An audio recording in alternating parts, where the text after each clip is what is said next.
Allez, super, ça commence. Bah, déjà, bonjour à tous ceux à qui j'ai pas eu l'occasion de dire bonjour. Je suis arrivé un petit peu à la fin. Pour ce message, Dieu m'a parlé en tout début d'année. C'était vers le 2-3 janvier. Et j'étais en train de dire à Dieu de quoi je vais parler la prochaine fois que je vais être à Naba. Et tout de suite, blam, c'est arrivé comme ça. Il m'a dit, je veux que tu parles de l'esprit marial. Rien que ça. Alors, d'un côté, j'étais content parce que je me disais, ah, super, enfin un sujet que je maîtrise bien, je ne vais pas passer des tas d'heures à découvrir des trucs que je ne connais pas encore très bien. Et de l'autre côté, je sais très bien comment ça se passe en général.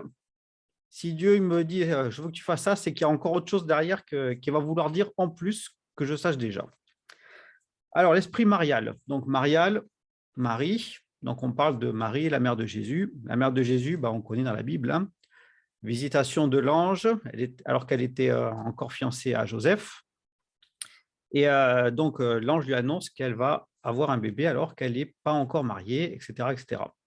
Déjà, total respect à elle parce que la loi à l'époque juive disait que si jamais on avait un enfant alors qu'on n'était pas marié, c'était la lapidation directe. Donc déjà, elle a eu un petit mouvement, je pense, où elle a réfléchi, mais elle a dit tout de suite, Seigneur, je suis ta servante, fais de moi ce que tu veux. Vraiment, ça c'est excellent. Qu'on puisse tous avoir cet esprit de dire, Seigneur, même si jamais je ne sais pas où je vais, même si j'ai peur, qu'on y aille. Donc ensuite, on connaît toutes les étapes, hein, dans la Bible. Je vais avancer plus rapidement au moment de la présentation de Jésus au temple.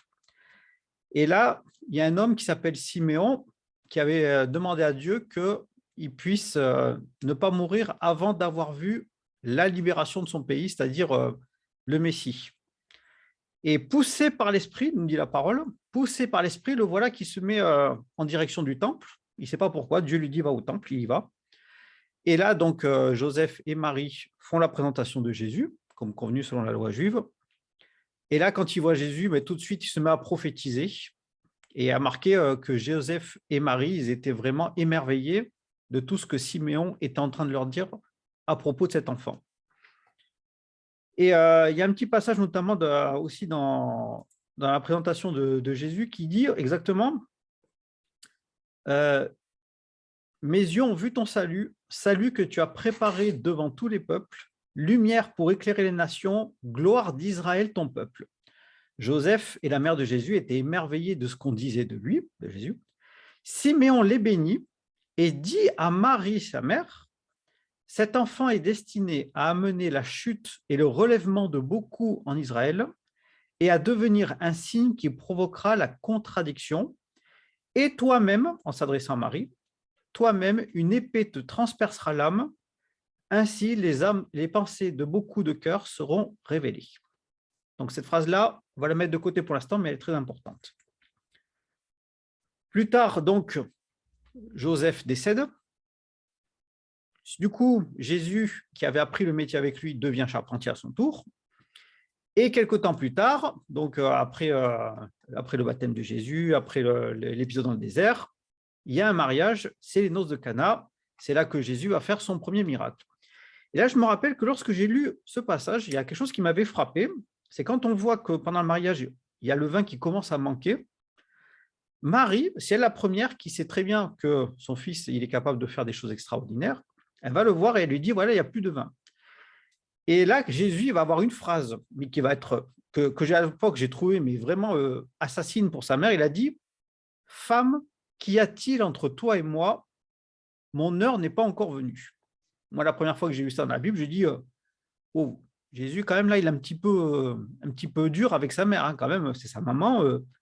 Je sais très bien que moi, je suis un occidental, qu'à l'époque aussi, dans les mœurs orientales, il y avait des façons de faire et de dire qui n'étaient pas tout à fait les mêmes, surtout par rapport à la gente féminine.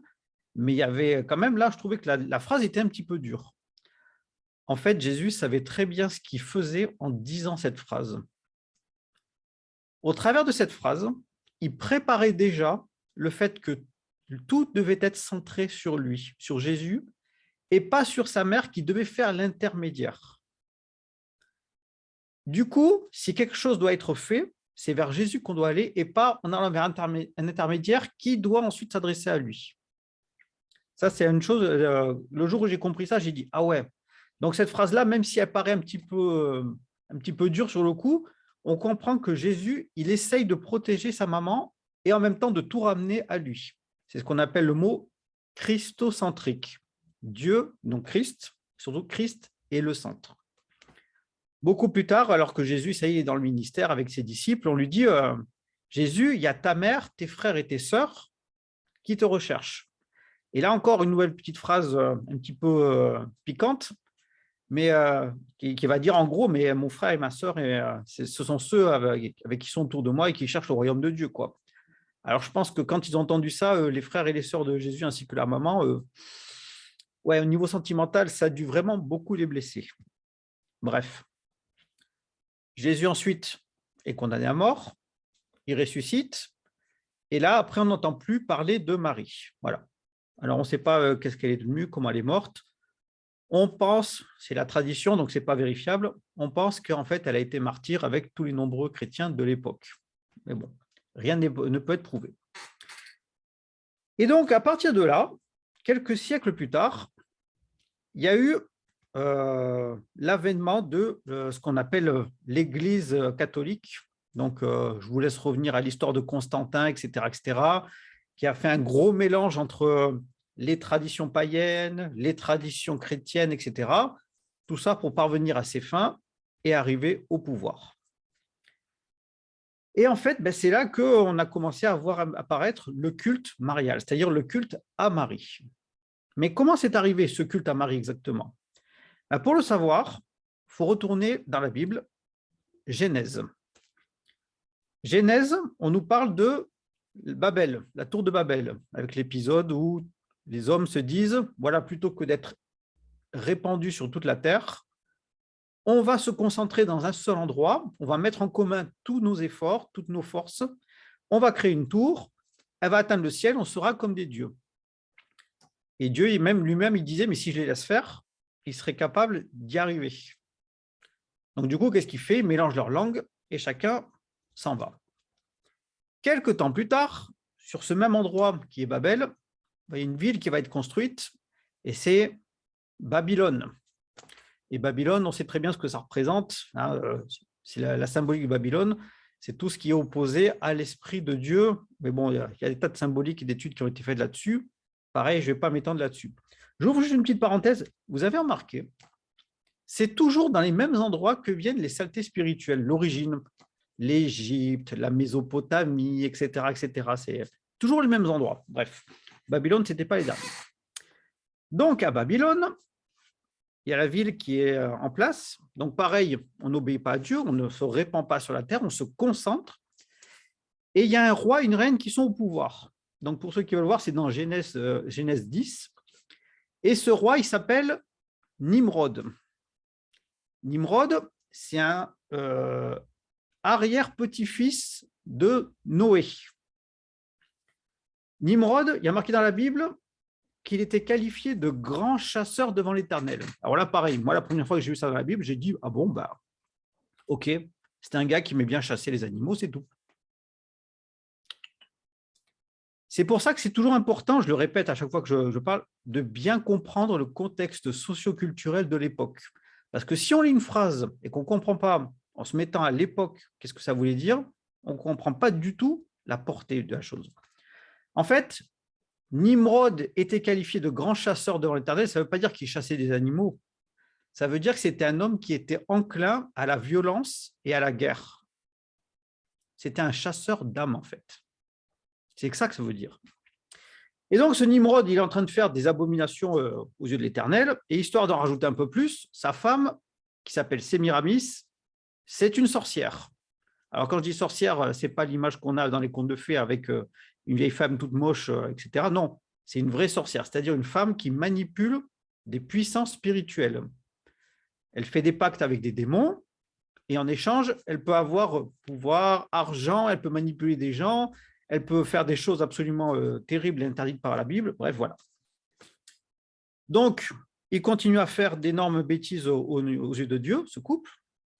Sauf que Nimrod, il atteint tellement un paroxysme qu'au bout d'un moment, Dieu dit, c'est pas possible, il faut qu'il arrive quelque chose.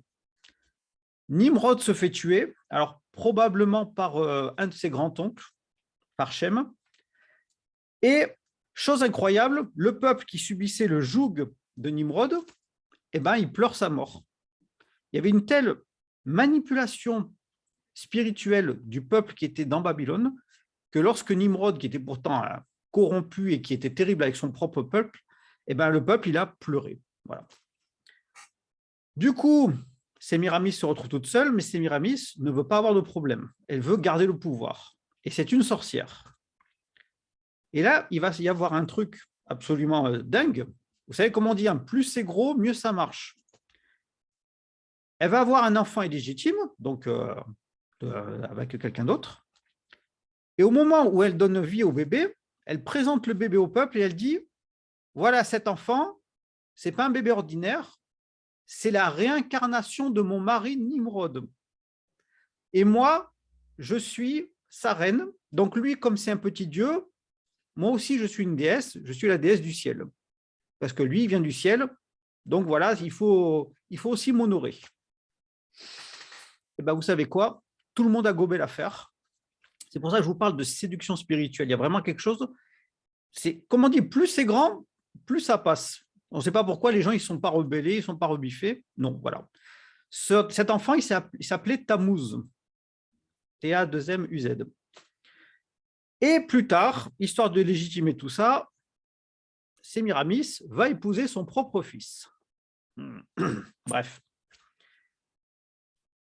À partir de là, cette séduction d'avoir une maman qui donne naissance à un bébé qui est divin et qui elle-même, donc du coup, devient divine par la même occasion, c'est une idée qui est tellement forte, tellement ancrée dans le monde spirituel, que du coup, ça va sortir de Babylone et ça va commencer un petit peu à être récupéré par toutes les civilisations qui sont un petit peu connues autour de Babylone.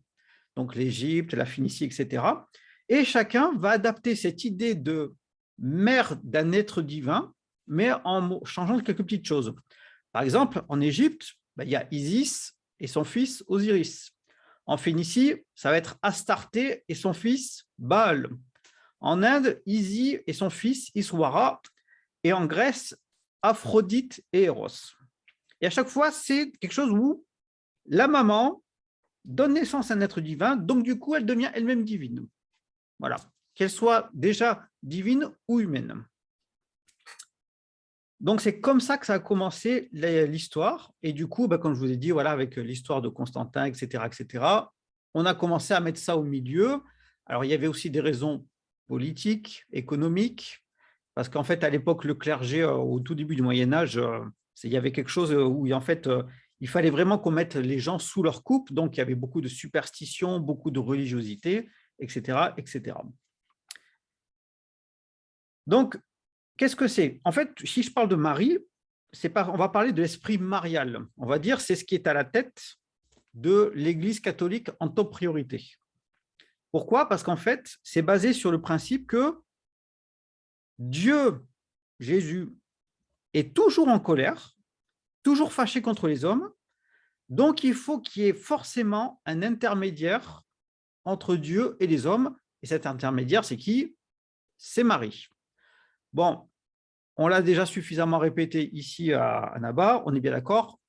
Dès qu'il y a quelqu'un qui fait une prière, une action de grâce, une offrande, n'importe quoi, qui a une portée spirituelle, et que cette portée spirituelle s'adresse à quelqu'un d'autre qu'à Dieu, automatiquement, ça devient de l'idolâtrie, et automatiquement, c'est là que découlent les malédictions, les automalédictions, que ce soit sur nous-mêmes, nos propres enfants, etc., etc. Donc, l'Église catholique a commencé à grandir à l'époque du Moyen-Âge, et dans tout le monde entier, on a commencé à se dire, voilà, en fait, oui, il faut qu'on fasse des efforts, il faut qu'on soit vraiment saint devant Dieu, et si ça ne suffit pas, on va commencer à se faire des afflictions à nous-mêmes pour que Dieu nous regarde, etc., etc. Et l'esprit catholique, l'esprit marial, c'est quoi? C'est ça, c'est basé sur l'affliction, la frustration, la contrariété, le manque, l'absence de plaisir, le célibat forcé, enfin, que des choses où en fait, vous voyez qu'on ne peut pas du tout s'épanouir à titre personnel, c'est juste pas possible. Par contre, c'est, voilà, rentre dans le rang, c'est comme ça. Et attention, hein, n'oublie pas Marie. Alors là, je vais vous parler de ce que moi j'appelle, dans le monde spirituel, le triumvirat maléfique. On appelle aussi les triplés maléfiques. On en parle souvent ici à Naba. C'est, vous savez qu'au-dessus de chaque pays, il y a un grand esprit qui est là et qui essaye d'empêcher le pays de rentrer dans la destinée que Dieu a prévue. Nous, on le sait, la France est prophétique. Donc, l'esprit qui est tout le temps en train d'essayer de brider l'esprit prophétique, c'est qui? C'est Jézabel. Voilà. Sauf que Jézabel ne travaille pas toute seule. Elle travaille avec ses deux sœurs. Un esprit qu'on appelle la sirène des eaux, qui touche à la séduction. Alors, séduction, ce n'est pas que physique. Hein. Séduction, c'est tout ce qui est aussi dans le monde spirituel, au niveau de l'âme, etc. Tout ça, c'est de la séduction. La reine du ciel, donc, elle est en seconde. Et Jézabel, c'est la troisième. Voilà. Pourquoi je vous parle de tout ça? Parce que la suite, c'est super important. Elles travaillent toutes les trois ensemble, hein, d'accord? Ce qu'on remarque, c'est que dans les pays où l'Inquisition a été très forte, comme l'Espagne, le Portugal, l'Italie, la France aussi, etc., il y a toujours quelque chose qui est encore ancré ici. Et toujours dans l'esprit de « il faut que je fasse des efforts, il faut que je sois contrit, il faut que je fasse mieux, que je sois quelqu'un de meilleur. » Ah ben, du coup, je vais me priver de ça, comme ça, je vais montrer à Dieu et à Marie que je suis encore quelqu'un de meilleur. Donc, du coup, je fais des efforts. Donc, du coup, Marie me regarde. Donc, du coup, Marie ou les anges ou les saints, ils font attention à moi. Je suis considéré. Je ne suis pas abandonné. Je ne suis pas quelqu'un d'insignifiant. Peut-être si je fais assez d'efforts, peut-être. Ouais, c'est même pas sûr en fait. Ça aussi, c'est dans l'esprit catholique. On fait des efforts et on n'est même pas sûr que ça sert à faire quelque chose. On se dit, non, mais il faut que j'en fasse toujours plus, toujours plus, toujours plus. Bref. Donc, je vous ai parlé du triumvirat démoniaque. Pourquoi triumvirat démoniaque? Parce qu'en fait, chacune des sœurs, des trois sœurs maléfiques, donc la sirène des eaux, la reine du ciel et Jézabel, elles n'agissent pas sur les mêmes domaines, mais elles agissent ensemble. Ce qu'il faut comprendre, c'est que si vous regardez comment les gens rentrent dans des sectes, ça fonctionne toujours pareil. Premièrement, il y a de la séduction. Il y a quelqu'un qui vient, qui vous parle, « oui, viens, tu vas voir, ça va être génial, etc. etc. » Un jour, je regardais un reportage où vous aviez un psychologue qui disait ce qui est quand même surprenant, c'est que de voir que dans les sectes où l'appareil, plus c'est gros, mieux ça marche, on ne sait pas pourquoi, c'est des esprits qui sont là en fait. Hein. Mais en fait, c'est des esprits de séduction qui sont là au départ. Et le psychologue, dans cet reportage que je regardais, il disait, mais c'est dingue parce que dans les sectes, même les plus tordus, où tout le monde se dit, mais il y a un truc qui ne va pas là, on retrouve des personnes, mais on retrouve des avocats, des médecins, des personnes qui ont fait des études de fou, et en fait, elles rentrent quand même dans ces sectes. Pourquoi? Parce qu'il y a quelque chose qui les ont séduits, quelque chose qui a tapé au niveau de leur âme, au niveau de leur esprit, et qui les fait rentrer dans ces sectes. Donc ça, c'est la séduction. Deuxième étape, c'est ce qu'on appelle l'étape de l'enrôlement. L'enrôlement, ça veut dire on te décrit les règles de vie, comment ça marche, etc. Alors, il faut faire ça, il ne faut pas faire ça, ça oui, ça non, etc. Et surtout, tu n'as pas le droit de dire quoi que ce soit contre ces règles. Surtout pas, c'est interdit. Il faut que tu sois vraiment comme ça, sinon tu n'es pas bien vu, tu te rends compte, ça va être grave pour toi. Vous voyez, il y a l'accusation qui commence à arriver. Alors, qu'est-ce qui se passe? C'est que les gens, ils commencent à écouter ces règles, ils commencent à s'y adapter, et là, il ne se passe plus rien pour elles. Elles sont complètement dépersonnalisées. Elles sont forgées selon l'esprit qui est là au milieu de cette secte. Et après, vous avez le troisième esprit, Jézabel, qui est donc un esprit qui fait taire complètement les personnalités, mais aussi qui fait de la répression, qui fait de la violence. Quand il y a des personnes qui ne sont pas d'accord, qui se rebellent un peu trop, qui ont un peu trop de personnalité, alors au départ, on y va gentiment, mais ensuite, si on voit que ça va trop loin, qu'est-ce qui se passe? Il faut les tordre, il faut les briser. Et pour ça, s'il faut utiliser de la violence, pas de problème. Allez, on y va. Il faut faire taire celui qui commence à ne pas être d'accord avec la loi en place. Eh bien, vous savez quoi, dans l'Église catholique traditionnelle, je parle de l'Église catholique traditionnelle intègre de l'époque, c'était comme ça. Mais en fait, ça existait avant aussi. Pour ceux qui avaient assisté à ce que Benoît il avait partagé sur Israël la dernière fois, on parlait vite fait, mais sur le fait qu'en fait, aujourd'hui, dans beaucoup de synagogues, en fait, les personnes qui sont en train de faire des charges au niveau de la loi de Dieu, etc., elles accomplissent deux choses, le respect de la Torah et le respect du Talmud. Le Talmud, c'est quoi? C'est en fait des lois qui ont été rajoutées par des hommes, notamment les pharisiens, avec des tas de règles très, très strictes, vraiment très strictes, et avec une pression morale très forte. Pourquoi? Parce qu'en fait, à l'époque, à force de se faire envahir par tout plein de peuples autour de eux, il y a eu les Philistins, puis après, il y a eu les Égyptiens, puis après, il y a eu les Grecs, puis après, il y a eu les Romains. Et ben, au fur et à mesure, les pharisiens, ils ont eu peur de perdre leur personnalité, que le peuple se disperse. Donc, du coup, ils ont rajouté des tas de règles à respecter pour le peuple en se disant, voilà, au moins comme ça, on est sûr de rester entre nous. Mais ces règles sont devenues aussi importantes que la Torah, c'est-à-dire que la loi de Dieu. Et du coup, qu'est-ce que ça a fait? Ça a mis les gens dans un carcan. Et mine de rien, c'est pour ça aussi que Jésus il a commencé un petit peu à batailler contre les pharisiens assez durement des fois, en leur disant, mais regardez, vous dites au peuple que vous devez faire ça, ça, ça, alors que ce n'est pas possible, quoi. Vous vous rendez compte, dans le Talmud, il y avait même des lois qui disaient combien de kilomètres par jour on avait le droit de marcher. Si jamais tu marchais plus, ça y est, tu étais hors la loi et Dieu était en colère contre toi. Donc, vous voyez, cet esprit, entre guillemets, marial, il remonte à vraiment déjà bien loin. Mais l'origine, c'est Sémiramis et Nimrod. Pour revenir donc à l'histoire de la secte, comme je vous l'ai dit, c'est en 3 étapes. Séduction, enrôlement avec application des règles de manière absolument incontestable, puis répression et oppression en cas de contestation ou de non-respect des règles, même si pour ça, il faut supprimer la personne. Ça, c'est comme ça que ça marche. Alors du coup, moi, j'étais en train de regarder tout ça, je dis, waouh, c'est vrai quand même que ça ressemble beaucoup à tout ça, hein, à ces 3 esprits, la reine du ciel, la sirène des eaux, tout ça, c'est chaud quand même. Puis le Seigneur il a commencé à me parler, il m'a dit, mais si tu regardes bien, comment est-ce que l'esprit marial, il a commencé? Comment est-ce que l'esprit marial, il est descendu? Est-ce que toi-même, tu es au clair par rapport à ça? Je dis, moi, je ne suis pas baptisé catholique.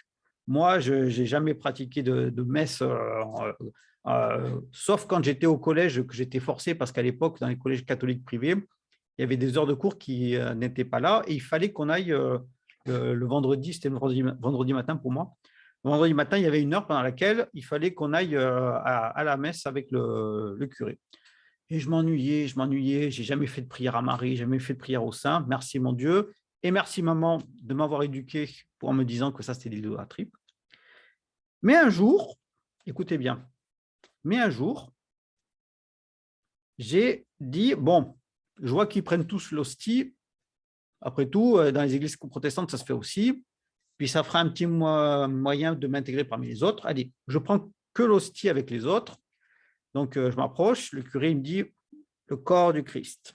Il me le tend, moi je le mange, terminé, j'en pense plus. Et j'ai dit, ouais, en fait, c'est pareil, bon, je le ferai le ferai plus jamais. Je ne l'ai fait qu'une fois dans ma vie, prendre l'hostie lors d'une messe catholique, d'accord? Ce jeudi, donc il y a 3 jours, hein, j'étais en train de préparer le message, puis pendant que je prépare ça, Dieu il me rappelle cet épisode. Je dis, tiens, qu'est-ce que tu veux me dire, Seigneur? Et Dieu il me dit, tu as pris l'hostie là? Je dis, oui, oui, après tout, c'est ce qu'ils faisaient aussi les autres. Et pourquoi tu as pris l'hostie?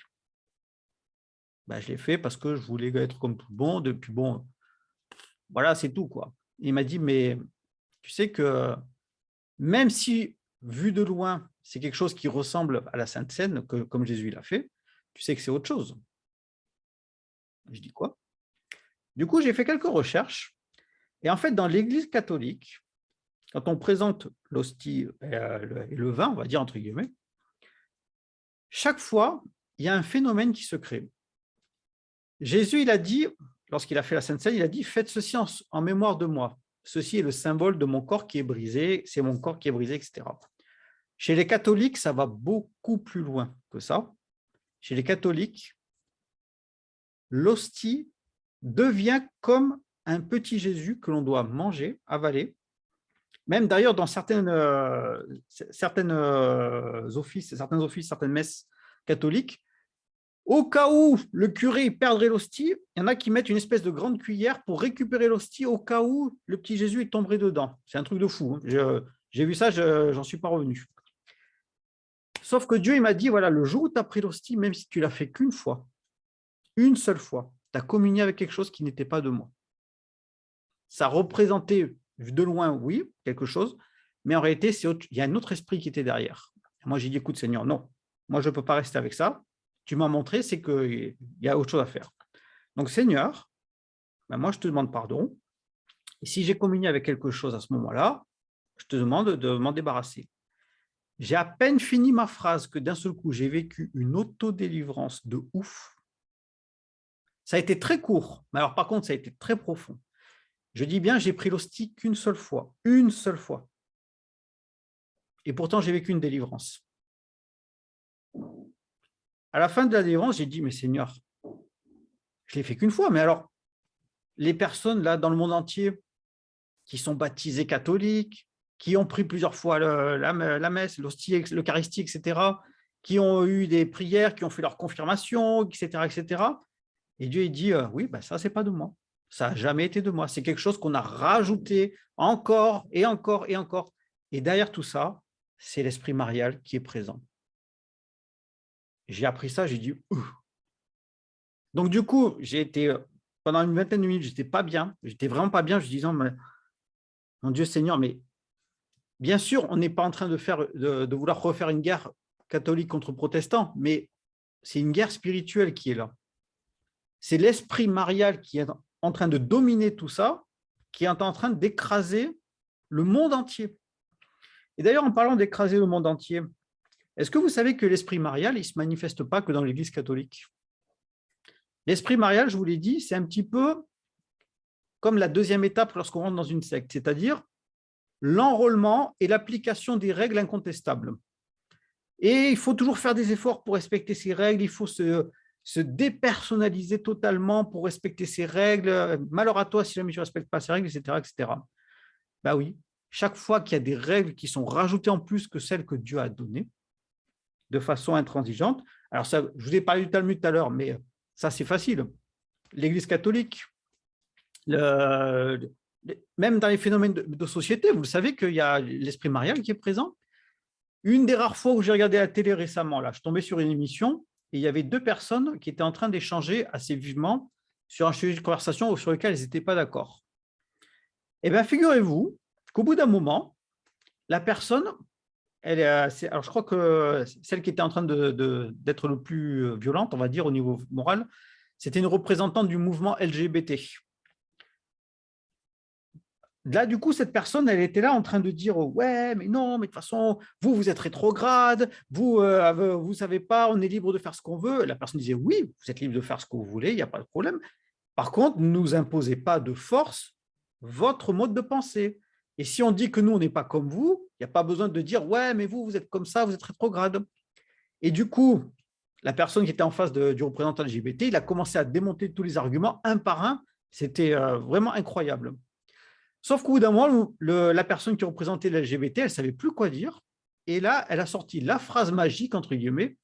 Ouais, de toute façon, vous êtes un fasciste. Voilà, c'est fini. La conversation, il n'est plus possible. L'autre, il a été traité de fasciste. Ça y est, donc celui qui a dit ça, c'est lui qui a raison. La conversation est terminée, on ne peut plus rien dire.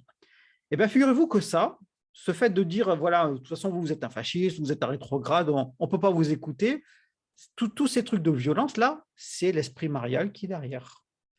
Et ça a lieu dans le monde entier. Les fameux SJW, là, les Social Justice Warriors, ils appellent ça. C'est-à-dire ceux qui veulent s'acheter absolument une bonne conscience au point d'être même violent contre ceux qui sont contre leur avis, c'est pareil. C'est l'esprit marial qui est derrière. C'est tout pareil. C'est on n'impose pas la force et le respect des règles, même si c'est une minorité. Voilà. En ce moment, Walt Disney, d'ailleurs, ils sont en train de prendre cette pente-là. Hein. Il faut être vraiment irréprochable envers toutes les communautés. D'ailleurs, dans pas longtemps, je pense même qu'on ne va pas avoir de bonnes surprises avec ce qu'ils vont produire comme programme à ce niveau-là. Bref, je ferme une parenthèse. Donc, l'esprit marial est en train d'agir. L'autre est traité de fasciste. C'est tellement en train d'arriver en ce moment que j'ai découvert qu'il y a des sociologues, ils ont inventé une expression pour ça. Ça s'appelle le point Godwin. Alors, si vous entendez parler un jour, c'est simple. C'est à partir du moment où l'autre n'a plus rien à dire, il traite l'autre de fasciste. Ça y est, la conversation est terminée. Et celui qui a dit « vous êtes un fasciste », c'est lui qui a gagné. Vous allez voir ça de plus en plus. C'est en train d'arriver. Et au point que les sociologues ils sortent ça, c'est qu'il y a quelque chose. Bref, donc du coup, l'esprit marial, il est vraiment présent partout et pas seulement dans l'Église catholique. C'est vraiment un respect absolument, comment je pourrais dire, vraiment religieux, oui, mais je veux dire, c'est même plus que ça, c'est vraiment inquisiteur à ce niveau-là. Et à celui qui n'est pas d'accord, il faut le faire disparaître, même si c'est littéralement. Et du coup, j'étais en train de travailler là-dessus. J'ai dit, c'est quand même, Seigneur, bon, je sais qu'on commence à vivre la fin des temps, je ne sais pas où on va, mais on y va. Et j'avoue que là, je me dis, il est grand temps qu'il y ait quelque chose qui se passe à ce niveau-là. Et hier soir, pendant que j'étais en train de terminer mon message, d'un seul coup, l'Esprit de Dieu, il m'est tombé dessus, littéralement. J'ai dit, waouh. Et Dieu, il m'a dit, 40 ans. Je dis, 40 ans. Et en fait, Dieu, ce qu'il voulait, c'est que je regarde qu'est-ce que ça représente, la règle des 40 ans. Alors, dans la Bible, selon le contexte, ça peut vouloir dire plusieurs choses. Ça peut vouloir dire un cycle de temps, ça veut dire un certain temps, ça veut dire une plénitude, etc., etc. En fait, dans la Bible, la symbolique des périodes de temps, ça peut aussi être vraiment 40 réelles années. Ce n'est pas juste symbolique. C'est-à-dire, dans 40 ans, il va se passer ça. Jonas, Dieu lui a dit, encore 40 jours et je vais détruire Ninive. Donc, je laisse 40 jours pour que toi, tu ailles à Ninive, que tu apportes la parole, et à partir de là, qu'il change de comportement. Et heureusement, c'est ce qui s'est passé. Et Dieu, hier soir, il m'a dit, mais moi, je veux que tu regardes la règle des 40 ans. Je dis, bon, d'accord. Et tout d'un coup, il m'a donné une image, il m'a montré la fin de la Seconde Guerre mondiale. Alors, avant d'aller plus loin, que l'esprit des prophètes soit soumis aux prophètes. Fin de la Seconde Guerre mondiale. Le monde entier est en bazar, économiquement, socialement, etc. Heureusement, c'est la fin de la guerre, mais tout est à reconstruire. On arrive à la fin des années au début des années 1950. 1950, donc 60, 70, 80, 90, 1990. Ça fait combien? Ça fait 40 ans. C'est une période dans laquelle il y a l'esprit d'une séduction mondiale qui a commencé à œuvrer partout, dans plein de domaines différents, et pas que l'Église catholique. 1990, donc 2000, 2010, 2020, 2030. Ça, c'est la période dans laquelle on est actuellement. C'est la période de l'enrôlement, du respect des lois, le fait qu'il faut être lisse, qu'il faut avoir une moralité à toute épreuve et absolument irréprochable, sinon ça ne va pas. C'est celle dans laquelle nous sommes actuellement. On est donc dans la période de la Reine du Ciel, donc la période mariale. Mais du coup, 2030, c'est dans pas longtemps. 2030, qu'est-ce qui va se passer si on suit la règle? Séduction, enrôlement, répression. Donc, ça veut dire qu'à partir de 2030, il y a la troisième entité des trois sœurs maléfiques qui va apparaître. Et c'est qui? C'est Jézabel. Et Jézabel, qu'est-ce qu'elle va faire? Elle va utiliser ou la séduction, ou la violence, ou la manipulation pour faire taire l'esprit prophétique et essayer de faire en sorte que certains chrétiens de plus en plus, dévie de la rappel et soit sous sa coupe et plus sous la parole de Dieu.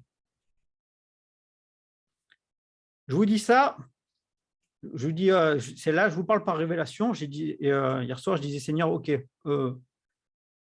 où tu es dans tout ça? Parce que moi, je reçois tout ça, mais où tu es? Et Dieu il me dit, t'inquiète pas. Pendant qu'il y avait la séduction, moi, j'ai commencé à faire le réveil. Pendant qu'en ce moment, il y a la reine du ciel qui est en train de faire l'enrôlement, le respect des lois et l'établissement de cette, on va dire, de cette forme de moralité qui doit être absolument irréprochable selon les critères de l'ennemi, bien sûr. Hein. Moi, je suis en train de commencer à lever des personnes qui sont dans l'esprit, des personnes qui ont le discernement, des personnes qui vont savoir dire ça c'est de Dieu, ça c'est pas de Dieu. Ce qui veut dire qu'ensuite, quand tu auras la prochaine période qui arrivera, ces personnes-là, elles vont pouvoir suivre la voie de Dieu et combattre l'esprit de Jézabel. Donc là, pour l'instant, tout de suite, on est dans la période mariale, oui, mais ce n'est pas pour autant qu'il faut qu'on se conforme à tout. Et je dis bien que ce n'est pas seulement religieux, c'est dans tous les domaines de la société. Il faut qu'on soit comme ça avec Dieu.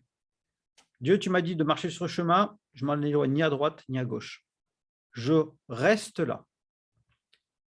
Je vais terminer en disant simplement que si jamais il y a des personnes parmi vous qui ont pratiqué le catholicisme, qui se disent « bon, ben moi, j'ai fait juste ça, ça, ça ».